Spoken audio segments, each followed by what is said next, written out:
kita nikmat iman Islam, sehat walafiat, sehingga kita tetap senantiasa berada di dalam rahmat-Nya, sehingga dimudahkan langkah kita untuk sholat berjamaah di Masjid At-Ta'awun. Dan mudah-mudahan juga ini menjadi pertanda kita hadir di majelis ilmu ini sebagai orang-orang yang diinginkan oleh Allah menjadi orang yang baik, sebagaimana sabda baginda Rasulullah SAW, "Mayuridillahu bihi khairan yufaqihu fiddin." Mudah-mudahan kita diberikan keistiqomahan oleh Allah Subhanahu wa taala. Amin ya rabbal alamin. Kemudian salawat dan salam mudah-mudahan senantiasa tercurahkan kepada baginda Rasulullah sallallahu alaihi wasallam, yang mana berkat beliau semua di antara banyaknya kenikmatan ketika kita menjadi umat Nabi Muhammad SAW adalah pada saat kita melakukan kesalahan dan dosa, Allah tidak seketika membalas kita di dunia, namun Allah tangguhkan sampai ajal menjemput kita. Seandainya kita bukan umatnya Nabi Muhammad, mungkin seperti umat-umat terdahulu, mungkin banyak sudah di antara kita ini dilaknat oleh Allah Subhanahu wa taala di muka bumi, mungkin kita menjadi binatang dan lain sebagainya. Maka daripada itu, sebagai bentuk terima kasih dan cinta kita kepada baginda Rasulullah, marilah kita bersama-sama banyak berselawat kepada beliau, dan senantiasa setiap mendengar namanya disebut, kita hendaknya berselawat kepada beliau, baginda Nabi Muhammad sallallahu alaihi wa alihi wasallam. Dan mudah-mudahan Allah ridho dengan kita karena sebab baginda Rasulullah ridho dengan kita. Amin ya rabbal alamin. Hadirin jamaah yang dirahmati oleh Allah Subhanahu wa taala, masih melanjutkan pembahasan kita di dalam kitab Safinatun Najah yang disusun oleh Syekh Salim bin Sumair rahimahullahu taala. Minggu lalu kita sampai pada ada 4 hal yang mana kita disunnahkan mengangkat tangan pada saat sholat. Jadi cuma di 4 hal tersebut kita disunnahkan mengangkat tangan, selebihnya tidak sunnah.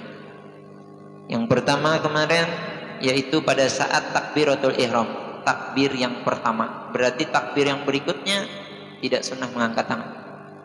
Yang kedua, pada saat hendak ruku sunnah mengangkat tangan. Yang ketiga, pada saat kita i'tidal sunnah mengangkat tangan. Yang terakhir, pada saat kita selesai tasyahud awal berdiri kita, maka pada saat itu kita disunnahkan mengangkat tangan. Selebihnya tidak disunnahkan. 4 hal ini bila ditinggalkan salah satunya hukumnya makruh, artinya mengurangi kualitas ibadah sholat kita di sisi Allah Subhanahu wa ta'ala. Jadi bagi kita yang sudah belajar, jangan diremehkan. Kalau belum bisa melaksanakan, minimal jangan sampai diremehkan, karena kualitas sholat kita sebenarnya pada saat itu berkurang. Sunnah aja Ustaz harus digawi ke bapak. Hati-hati. Berawal dari kalimat meremehkan, maka kata Imam Ghazali akan merembet kepada yang wajib kita tinggalkan. Lain ulunlah yang berpanjar Imam Ghazali, dan sudah kita terangkan dulu di dalam kitab Bidayatul Hidayah setiap malam Jumat. Nah, ini mengingatkan aja. Naam. Allahu Akbar. Maka melanjutkan daripada pembahasan yang minggu lalu, qala musannif rahimahullahu taala wa nafa'ana bi wa bi ulumihi fid dharain amin. Berkata Syekh Salim bin Sumair rahimahullahu taala di dalam kitabnya Safinatun Najah. Mudah-mudahan kita diberikan ilmu yang bermanfaat. Amin ya rabbal alamin. Faslun syurutus sujudi sab'atun. Syarat sahnya sujud pada setiap salat seorang hamba itu ada 7. Kemarin sering ulang-ulang, syarat itu mayalzamu min adamihi al-adam wala yalzamu min wujudihi al-wujud wala li adami wala adamu li zatihi. Artinya kalau sampai satu aja yang hilang, maka hilanglah semuanya walaupun yang lainnya ada. Itu syarat. Beda alamat. walaupun syarat itu nanti diterjemah tanda, bisa diterjemahkan, tapi beda dengan alamat dalam bahasa Arab. Kebalikannya, ma yalzamu min wujudi al-wujud wa la yalzamu min adami al-adam wa la wujuduhu lidatihi. Kalau ada satu saja alamat tanda itu, maka sah sudah walaupun yang lain tidak. Itu kalau alamat tanda. Tapi kalau syarat satu aja yang hilang, batal semuanya. Contoh, syarat sah sholat adalah suci dari hadas kecil. Kada ingat wudu, sholat sudah kayak orang, tertutup aurat, sudah pakai minyak harum, bersiwak misalnya, berjamaah, takbirnya mantap, bacaannya mantap, sujudnya mantap, tapi kada ingat wudu, sah kada? Batal sebenarnya ngulangi. Nah itu yang dimaksud syarat. Ini ulun ulang-ulang biar kita ingat, oh bila syarat berarti hati-hati jangan sampai terlanggar sebuting pun. Yang pertama, ayas juda ala sab'ati aqda, sujud dengan 7 anggota yang ada di tubuh. Apa itu 7 anggota yang ada di tubuh? Nanti kita akan jelaskan secara rinci, tapi ulun kutip sedikit, yaitu 7 anggota ini minimal harus ada yang terkena tempat sujud walaupun sedikit. Harus ada terkena 7 anggota sujud itu walaupun sedikit. Apa dia? Nah, terangkan oleh Sidin.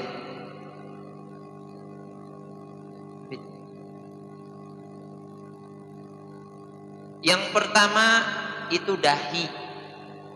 Dahi. Yang kedua dan ketiga, kedua jari telapak tangan. Jari telapak pian sujud, tapi jarinya pian angkat. Nah. Sah kada? Sah kan aja jari bagi yang normal. Yang keempat dan kelima 2 lutut. Yang keenam dan ketujuh yaitu jari-jari batis. Walaupun sebagian. Walaupun sebagian misalnya kada semua jarinya, tapi jempolnya aja. Makanya bila sujud hati-hati bikini batis jarinya. Kada sah karena dirinci. Kamla pianlah 7 anggota tubuh yang harus diletakkan di sujud yang wajib. Dahi, 2 telapak tangan, maksudnya ininya. Habis itu 2 lutut dan 2 jari 2 batis yang ada kiri kanan jari kaki walaupun sebagian. Maka disebutkan oleh Said Umar Asy-Syadzili, Sidin menyebutkan disunahkan. Jadi kan ini sering ada perbedaan pendapat bila pian nonton YouTube sekarang. Di dalam mazhab Imam Syafi'i disunahkan sujud itu yang turun pertama kali adalah 2 lutut. Yang turun pertama kali adalah 2 lutut, baru 2 telapak tangan, baru kemudian dahi. Jangan bingung lagi. Bila ada pendapat lain, bukan mazhab Imam Syafi'i. Mazhab Imam Syafi'i 2 lutut dulu yang turun, baru 2 telapak tangan, baru dahi. Itu sunnahnya. Ya, hati-hati mendengar di YouTube nih mulai pian bingung. Padahal itu menurut pendapat imam lain. Cuma kadang-kadang ceramah di YouTube nih potongan-potongan, kada lengkap, lalu berkelahi. Ujar Ustadz yang terkenalnya Kenny, lihat dulu Sidin siapa gurunya, apa mazhabnya. Bukan berarti pun orang yang salah. Nih langsung disebutkan Said Umar Asy-Syadzili di dalam syarahnya menyebutkan mazhab Imam Syafi'i itu sunnahnya 2 lutut dulu, baru 2 tapak tangan, baru dahi. Itu sunnahnya. Paham lah? Nah, barakallahu fikum. Ada bingung lagi lah? Yang kedua, wa antakuna jabatu maksyufatan, dahinya harus ada yang terbuka. Maka bila pian sembahyang kupiahnya betutup gini, batal dalam mazhab Imam Syafi'i. Tapi Pak Ustadz ada Ustadz anu tujar betutup gini, sidin mazhabnya Imam Hanafi. Mazhab Imam Syafi'i wajib dahi itu kena walaupun sedikit. Misal, anggaplah rambutnya di keluarganya separuh sini, separuh kelihatan. Karena apa? Yang penting kena sedikit dahi. Dahi, paham pian lah, walaupun sedikit. Ya ada kekanakan tuh mah aja rambutnya panjang bahaya. Asal terkena sedikit ya kada apa-apa. Tapi amun totalitas tertutup, mungkin rambutnya tebal, betul binian misalnya, tebal, tapi kan ini masih ada tertutup sama sekali kada kena kulit dahi ini ke tempat sujud, rambutnya batal sembahyang, ulangi sujudnya bila kada batal. Itu mazhab Imam Syafi'i. Jadi jangan ragu lagi pian. Tapi jangan juga menyalahi orang yang betutup. Bila inya ustad, berarti inya mazhab yang lain. Ada ustad yang bagus suaranya itu bila mengaji, lembut bila berceramah. Sidin yang dipakai sidin mazhab Imam Hanafi. Imam Syafi'i batal. Imam Syafi'i batal. Nah itulah yang kedua. Yang ketiga, wa tahamulu bi ra'sihi, ditekan. Sekira seandainya ada kapas di situ, kapas itu kan lembut benar. Benda yang paling lembut adalah kapas. Seandainya ada kapas di situ, lalu pian tekankan kepala pian ke bawah, maka dia akan lemek. Bahasa kita aja bahasa Banjar. Jangan anggaplah tempat sujud lah. Ditekan sedikit. Sekira seandainya ada kapas, lemek kayaknya. Jangan juga terlalu benar menekan sekira jidat hirang. Itu berlebihan.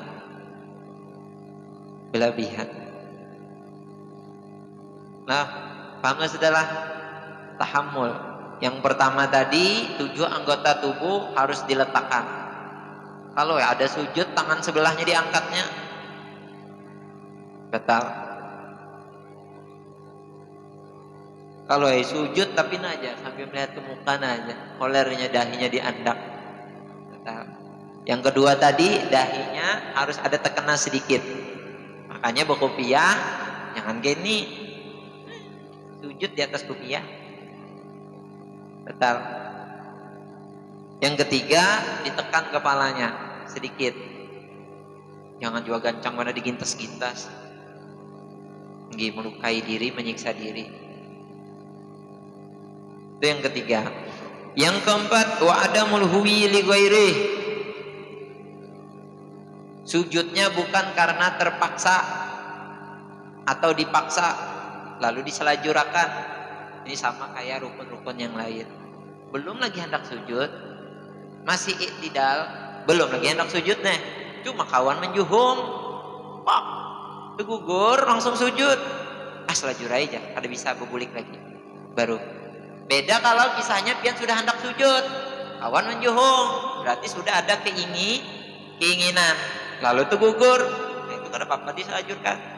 Ini tadi belum ada keinginan, saya kira belum ada keinginan sujud, masih iktidal, dijuhung kawan, lalu terserukup, lalu dipian selajurkan sujud, itu kada sah, berbulik lagi. Pahamlah?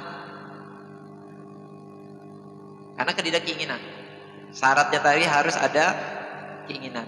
Ini rancak terjadi bila gasan anak-anak muda yang ketujuh begayaan sembahyang, kawannya gayanya, atau kita ini kada begayaan yang tuha kekanakan begayaan, doa ketujulan, kena kita, keserudup kita. Adalah kejadian tuh, ada dulu di Pegatan kejadian gitu bulan Ramadan. Makanya almarhum Kai Kutu itu pekat aja tuh di belakang tukang hambati. Dan ulun ini pernah diketui nangis ulun, bulik ulun habis sembahyang ke masjid. Melaju ulun. Jadi tangkap kawan, jadi serudupan yang gitu. Kita bujur-bujur sembahyang. Tapi alhamdulillah di tahun ini anak-anaknya pintar-pintar. Berkat bebuhan pian ma'arah kan mudah-mudahan banyak kekanakan yang sembahyang ke masjid. Amin ya rabbal alamin. Nah itu yang keempat. Yang kelima, wa ala yasjud ala syai'in yataharraku biharakatihi. Jangan sujud di atas benda yang nempel di tubuh kita. Tadi kan kopiah berikit gini, ada sah sujud di atas kopiah. Ini yang membawa ini rida, ini lain surban, rida. Kalau surban itu yang di kepala. Yang kalau di sini ini rida tuh selendang. Sama aja Ustaz Taijer beda pian maknanya. Kalau bahasa Arab rida ini nempel ke tulang panjang. Itu pernah pas sujud ini gini. Nah, anu ke tengah. Yang sujud di atasnya nih ada sah, geser ininya. Ini contoh hilang. Pas hendak sujud kebetulan itu ke tengah. Ada sah. Kenapa? Karena ini bergerak nempel lawan kita. Amun sembahyang di atas tilam bang ya, bergerak juga tilam tuh. Tapi tilam itu dia viros di bawah. Dan ininya kadang empat bergerak lawan. Bergerak juga Ustaz, tadi tilam ulun alga ya. Bukan itu maksudnya. Ini tahammul, terbawa lawan di badan kita. Lawan tangan nih. Nah, mungkin sini bebiniannya kan. Ini bebinian biasanya lah ingatkan bini buhan pian yang hati-hatilah sujud karena mau kena tuh kan kadang-kadang gober lo lebar lalunya sujud di atas anunya kenanya harus sah. Nah sujud dahinya.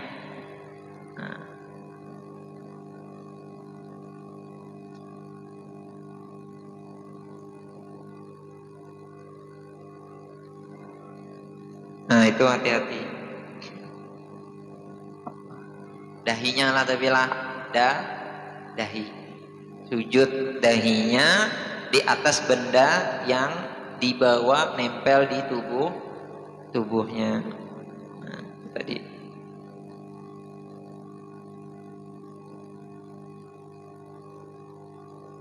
Yang keenam, wartifa'u asafilihi ala alihi. Ini wajib bagian belakang, bokong harus naik daripada mangkibaihi, pundak dan kepala. Maka bila ada orang sembahyang sejajar kalau benar mangkat bagian belakang ada sah sujudnya. Wajib diangkat, harus yakin diangkat bagian belakangnya. Maaf, kayak binatang buk-buk. Nah, batal. Nah, dalam riwayat disebutkan adalah itu terlaknat. Gerakan gitu. Hanya hati-hati sujud nah jangan kayak anjing. Nempel. Bila anak kita melakukannya gitu tagur. Nak jangan sujud gitu boleh. Bila kekanakan di sini ingatkan juga bila pian melihat sujud karena jangan gitulah gitu. Itu kayak anjing berbulih gitu, ada sah sembahyang ikam, angkat gitu, bujur-bujur. Nah itu banyak yang kada tahu. Kadang-kadang dibiarkan anaknya gitu, kadang-kadang bininya dibiarkan gitu. Kenapa? Karena ketidak ilmunya, padahal kada sah sujudnya. Yang terakhir, waktu ma'ninatu fih, harus ada jeda seukuran subhanallah. Jangan hanya gecak langsung. Allahu akbar, Allahu akbar, Allahu akbar. Mana tuh ma'ninahnya? Allahu akbar, subhanallah bihamdihi, Allahu akbar. Atau Allahu akbar, subhanallah, Allahu akbar. Itu. Jangan Allahu akbar. Itu ketidak tumaninah. Bila ketidak tumaninah kata. Nah, kesimpulannya 7 ini diingati. 7 anggota tubuh diletakkan.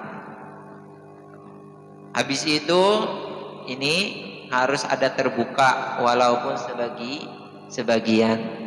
Habis itu ditekan. Jangan cuma melayang gitu sujudnya, ditekan kepalanya. Habis itu harus ada keinginan, bukan terpelanjur lalu diselajurakan. Habis itu jangan sampai sujud di benda yang nempel di tubuh kita yang ikut bergerak dengan kita. Ini imamah itu yang suban dililit.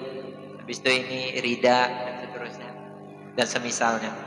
Habis itu bagian belakang diangkat. Terakhir tumak nina. Sunnahnya pada saat sujud tadi dahulukan kedua lutut, baru kedua telapak tangan, baru dahi berbarengan dengan hidung. Sunnahnya ya, hidung. Selanjutnya jari-jari tangan di dalam kitab At-Taqriratus Sadidah fil Masailil Mufidah diterangkan sunnahnya jari tangan itu bukan terbuka, bukan merenggang, tetapi merapat menghadap kiblat sejajar dengan bahu, dan ininya dibuka. Perut kita jangan nempel di paha, diangkat, karena itu untuk perempuan. Perempuan dia menempel, laki-laki melebar. Paham lebihan lah. Ininya lurus ke depan, merapat, dan ininya yang sempurnanya diangkat semuanya, diangkat lurus, dan jangan terlalu lebar batis itu kecuali seukuran sejengkal. Kada perlu jawab yang dikira-kira aja. Makanya bila pian maaf, lu rancak perhati bila sembahyang jangan batis lebar banar, seukuran di bahu nih, jangan terlalu banyak membuang space di orang tuh. Gitu. Wallahu a'lamu bishawab.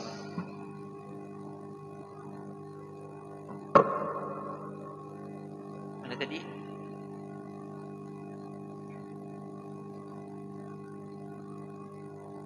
Oh, penutupnya khatimatun a'dau sujudi sab'atun. Penutup, apa sih anggota 7 daripada untuk sujud? Yang pertama al-jabhatu, dahi. Yang kedua wabutunu asabil kaffain, butunu asabil kaffain. Ingat, ini bagian dalam jari-jari telapak tangan. Jadi kalau pian cuma telapak tangannya, tapi jari bagian dalam tidak terkena tempat sujud, maka sujudnya tidak sah. Ingat, kata kuncinya jari walaupun jari jempol, jari itu, yang penting ada yang menempel. Sebagian, sempurnanya semuanya. Mana tadi? Yang ketiga, oh itu sudah yang ketiga. Yang kedua, ketiga. Keempat, ar-rukbatani. Yang kelima dan keenam yaitu butunu asabi irrijlain, jari-jari telapak jari-jari kaki bagian dalam. Makanya bila sujud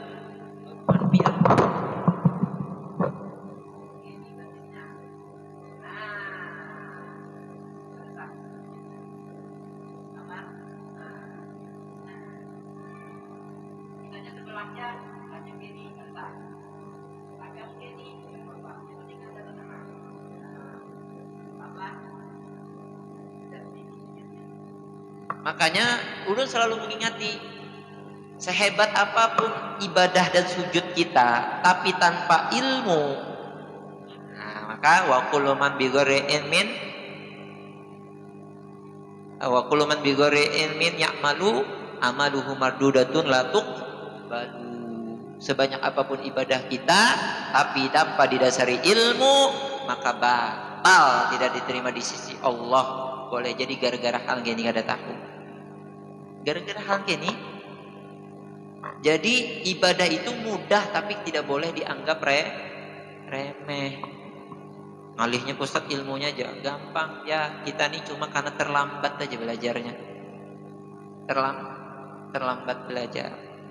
Ilmu itu wajib dituntut. Selalu ulang-ulang. Ilmu itu thalabul ilmi faridatun ala kulli muslimin wa muslimatin. Menuntut ilmu itu wajib bagi setiap muslim dan muslimat. Wajib bagi siapa? Bagi orang Islam yang balik, berakal, sampai sudah dakwah pada dirinya. Maka itu wajib menuntut ilmu. Ilmu apa yang wajib itu? ilmu yang ketika itu sudah dinisbatkan kewajiban untuk dia lakukan. Maksudnya apa? Bila sudah bulan puasa anyar pian wajib. Selagi bulan puasa belum tiba, maka ilmu puasa itu jadinya fardu kifayah. Ada fardu ain, ada fardu kifayah. Fardu ain setiap kita ini wajib menuntutnya. Bila kada menuntutnya, maka berarti berdosa. Fardu itu apa kan kepanjangannya? Fardu itu allazi yusabu ala fi'lihi wa yu'aqabu ala tarkihi. Dilakukan dapat pahala, ditinggalkan berdosa. Maka yang wajib fardu ain itu satu. Kalau ini di antara banyaknya fardu ain, di antaranya wajib. Satu, menghilangkan najis, wajib belajar. Karena kita ini pasti yang namanya ada melihat najis. Yang kedua, istinja. Istinja itu bagaimana kita menghilang bebasuh setelah berkamih dan behera. Itu wajib ilmunya dituntut. Yang ketiga, berwudu. Karena banyak orang ulun lihat berwudu sembarangan padahal wudunya sah. Biar basah jimus. Yang keempat, sembahyang itu wajib ilmunya karena untuk yang sudah balik Yang kelima, nambah mandi wajib, apalagi yang sudah berbini, bolak-balik mandi wajib. Nah itu diantaranya. Sisanya fardu kifayah. Fardu kifayah artinya kena bisa jadi fardu ain. Bulan puasa fardu kifayah. Yang penting ada sudah tuan guru kiai yang sudah tahu, aman kita. Nah itu wajib. Sebanyak apapun ilmu dunia kita bertambah, tapi ilmu wajib kita tidak selesai-selesai, tidak bertambah, maka selama itu pula kita berdosa. Makanya mudah-mudahan kita doakan di Kasongani semakin ramai majelis ilmu. Semua masjid kalau bisa semuanya ada majelis ilmu. Mudah-mudahan penduduk Kasongan yang kada tapi ketujuh ke majelis ini kita lihat di sedikit penduduk. Mudah-mudahan banyak yang sadar sehingga bubuhnya hadir ke majelis ilmu. Barang aja ada guru midi kah, ada guru hakim kah, ada Ustadz Ahmad kah di masjid sana kah, Mudah-mudahan yang penting kita bahagia. Semua saudara-saudara muslim kita sudah banyak yang ketujuh ke majelis ilmu. Harus kita doakan. Mudah-mudahan Allah mengabulkan doa kita. Amin ya rabbal alamin. Ini aja dari ada pertanyaan nggak? Mungkin sebuting. Apa sih? Takkan ya sih?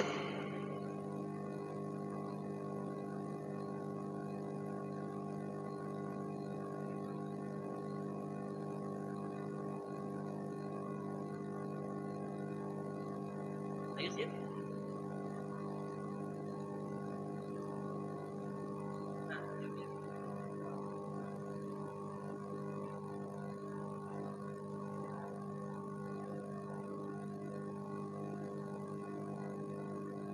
Yang mana?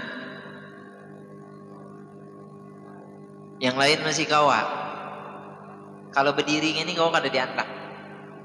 Jarinya diberdiri, kada usah dipekokkan. Berdiri masih kawat. Ini. Ya udah berdiri. Berdiri sakit benar. Ya udah berarti ujur syar'i. Kalau ujur itu maka tidak ada, maka rukhsah namanya. Artinya ini dimaafkan. Itu sama amun batisnya ke tidak sebelah bang ya belajar kada 7 anggota tubuh. Ya udah amun batis sebelah. Ya, tapi bagus pertanyaannya itu. Tapi coba dulu lah diandak berdiri gitu.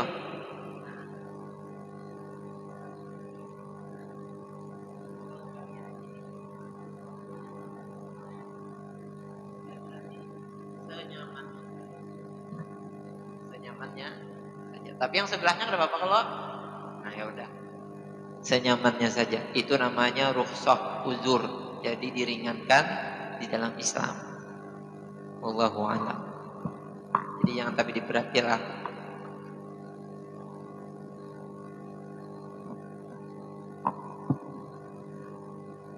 Imam Syafi'i.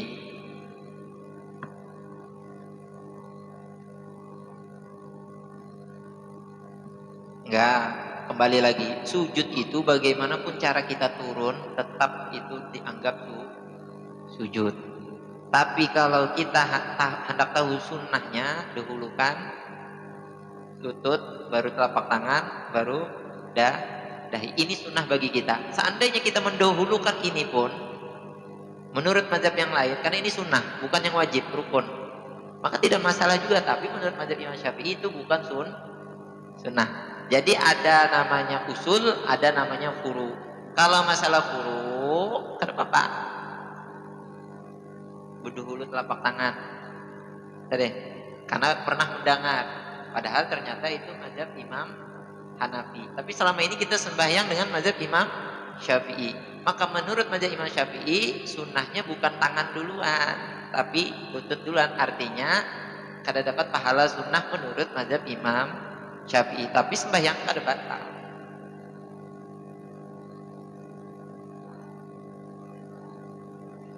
Yang mana? Menurut pendapat mazhab Imam Syafi'i itu tidak sunnah. Itu sunnah. Ya, karena ini furu. Furu kada masalah, kada membatalkan sembahyang. Nah, beda gini, Al-Fatihah. Menurut mazhab Imam Syafi'i wajib baca bis. Menurut mazhab Imam Maliki tidak. Nah, itu baru, itu usul namanya. Karena itu berkaitan dengan rukun. Rukun itu hilang sebuting, maka dia batal. Pian campur-campur di situ.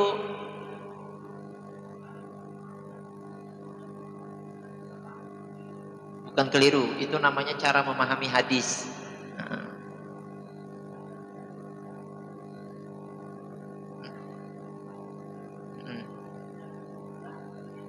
Batal.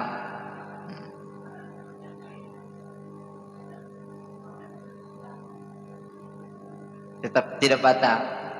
Nah, itu nanti panjang pembahasannya karena itu itu pembahasannya di usulul fiqhiyah.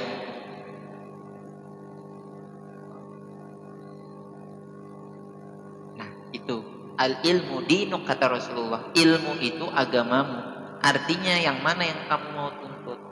Makanya karena kita ini kurang awam, yang ibaratnya membaca kitab, jangankan baca kitab gundul, yang sudah berambut aja kadang terbata-bata. Maka kita ikuti ulama yang sudah muktabaroh, yang ibaratnya ini bisi guru. Gurunya siapa. Lalu pian ketujuan itu, ikuti itu. Jangan berubah dari situ. Seandainya hendak berubah harus totalitas. Totalitas dalam artian, kalau hendak berubah ke mazhab Maliki, ya kada apa-apa, saya pian tahu ilmunya. Tapi kalau kita kada tahu ilmunya, jangan ikut-ikutan. Tapi masalah usul. Kalau masalah furu tidak usah diperdebatkan. Ini masalah usul. Karena nanti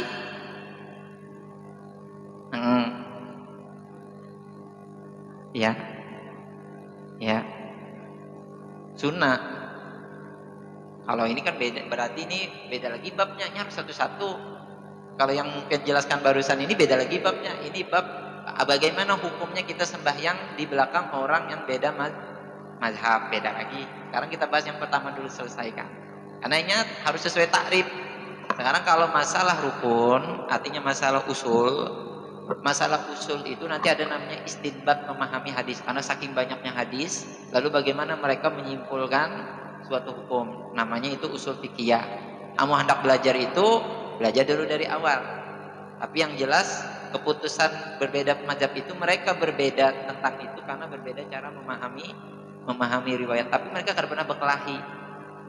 Mereka saling menghormati perbedaan pendapat, tapi mencampur-campur usul pada saat satu ibadah, nah itu yang nggak boleh.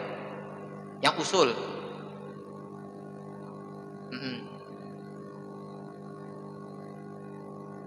biasanya itu tergantung sembahyang apa masalah tawaf.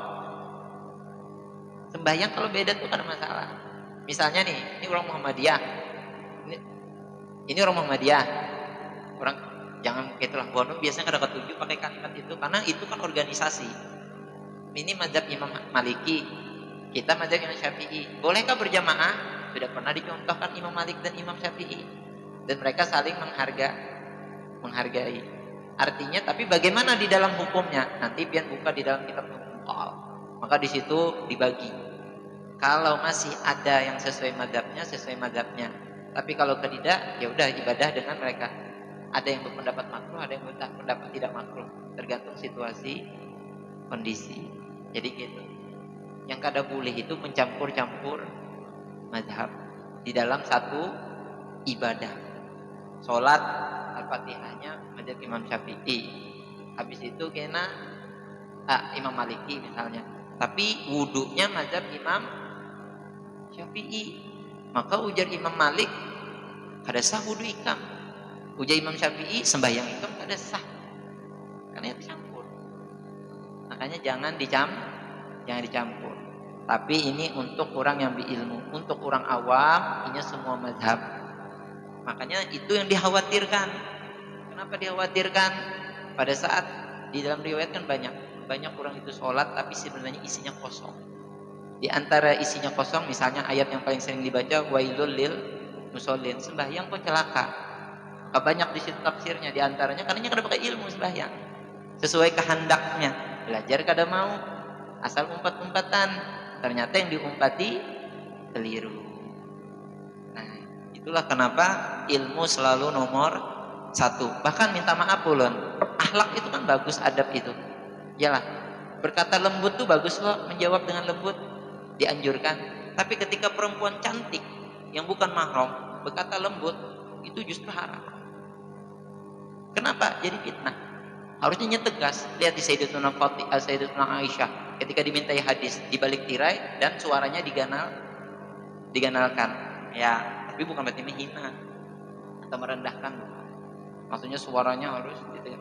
Dalam artian semua itu harus pakai ilmu. Makanya tadi itu wa kullu man bi ghairi ilmin ya'malu amaluhu mardudatun la tuqbalu. Ibadah tanpa ilmu batal, tertolak. Wallahu a'lam bishawab. Minta maaf dan biar ada salah. Damlah. Aja gini. Sudah 2. Kenapa pian? Oh, sudah.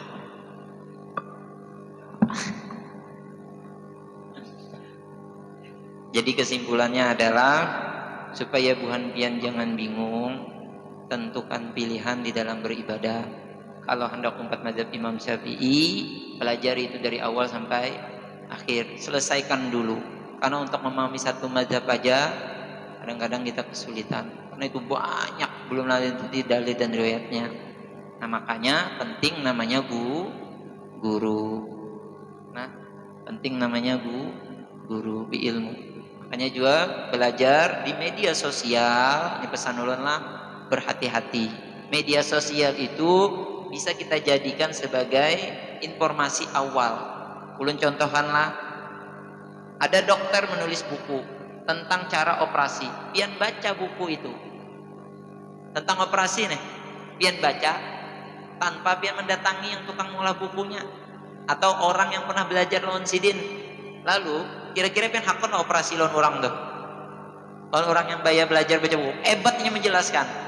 Oh, ini lihainya ilmunya, konsepnya. Tapi pian hakon lah di operasinya. Lembut hakon. Ada hakon. Karena yang kada pernah praktek. Yang gitu juga. Makanya malala syaikhun fa syaitanu syaikhuh. Orang yang belajar sorangan tanpa guru, buju-buju talaki duduk, maka setan gurunya. Itu emang dikit-dikit bid'ah sesat. Karena yang istinbat tu dalil, memahami dalil itu keliru karena tanpa guru, sesuai kehendaknya. Bila sesuai golongannya bujur, bila sesuai golongan yang lain karena maunya menerima walau hadis sahih. Kadang-kadang disambatnya doib toh ya, padahal sahih. Nah, itulah. Oleh karena itu, untuk yang memahami dalil yang itu tuh kita serahkan ke yang ahlinya. Kita cukup yang sudah disimpulkan. Bila kita sudah selesai yang ringkas-ringkas ini, baru silahkan naik ke ilmu-ilmu yang lebih luar biasa. Tapi selesaikan dulu yang dasar-dasar. Wallahu a'lamu bishawab. Mudah-mudahan Allah membantu kita senantiasa mendapatkan orang-orang yang bisa mengajarkan kita ilmu kebaikan. Mudah-mudahan ilmu itu bisa menjadikan kita lembut hati kita, bukan semakin keras. Mudah-mudahan kita bisa beramal dengan ilmu, dan mudah-mudahan segala amal kita yang selama ini kita lakukan mudah-mudahan dimaafkan dan diterima oleh Allah Subhanahu wa taala, dan mudah-mudahan kita diistiqomahkan dalam kebaikan dan mati dalam keadaan baik. Amin ya rabbal alamin. Hada min ya lakum minkum. Wassalamualaikum warahmatullahi wabarakatuh.